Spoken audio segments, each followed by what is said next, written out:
Padasan nyo na ba sumakay ng train mga par? At dahil nga ngayon lang kami napunta ng Malina mga par, ay Malina, Manila pala mga par, ay papadasin namin sumakay ng train mga par. At kasama ko nga pala ngayon ng aking anak. At para naman may pasyal ko sa rito at masubukan namin sumakay ng train. At ito mga par, naglalakad na kami papunta sa MRT station, ang Metro Rail Transit ng EDSA. MRT, pag sa ibang bansa naman ang tawag nila ay MTR. At yun ang mga par, ang galing ng hagdan dito mga par, oh. Tumaakit yung hagdan na ito, napakaganda. At yun ang mga par, nakita na nga namin ang MRT, ang tren, ano. At syempre, magpapakit muna yan si Eddie Boy. Eddie Boy, ayun, ops.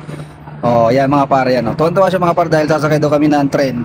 At saktong-sakto mga par, hindi pa gaanong karamihan ng tao at maganda rin ang panahon ngayon, hindi siya mainit. So ito na mga par, papasok na kami dito sa loob ng MRT at konti pa lang ang tao ngayon mga par. At talaga namang napakalamig pala nitong MRT na to, ang Metro Rail Transit ng EDSA. Ayun mga par, oh, at nakaupo nga agad ang aking anak at ito na mga par, nakaupo na nga kami at tinitignan ang kapaligiran ng Metro Manila mga par. Ayan, oh.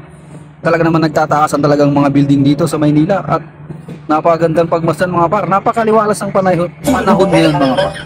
Tumatakbo pala itong MRT mga par ng 50 km per hour mga par. Kaya naman mapapabilis yung pupuntahan mo pag sumakay ka ng MRT.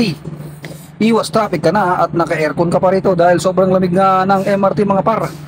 Madadaanan mo itong Quezon City, Mandaluyong, yan, Pasay yung pupuntahan namin mga par eh.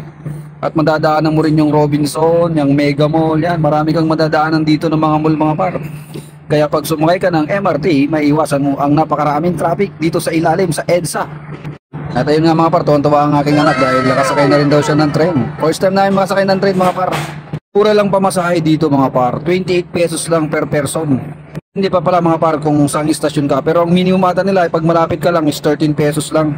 Maganda sumakay dito mga par kasi kitang-kita mo yung mga kapaligiran dito sa Maynila. Ayan, mga sakyan mga par, nasa taas tayo mga par eh. Ayan, oh. At yun, at ito na ata yung istasyon ng Magallanes. At ayan mga par, oh, makikita mo yung napakaraming sakyan at napakaraming building. Ayan, oh. Napakaganda rin par sumakay dito sa MRT. At alam nyo ba mga par na ang MRT ay nagbukas noong December 15, 1999 at nag-fully operate na sila noong July 20, 2000.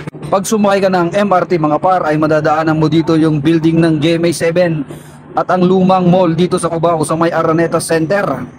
Madadaanan mo rin dito mga par yung Robinsons Mall, yung napakataas na building ng Robinson Mall at ang Mega Mall at ang Star Mall. Maraming mall dito mga par. Pag sumakay ka rito madadaanan mo nga lang at pwede kang bumaba kung gusto mo.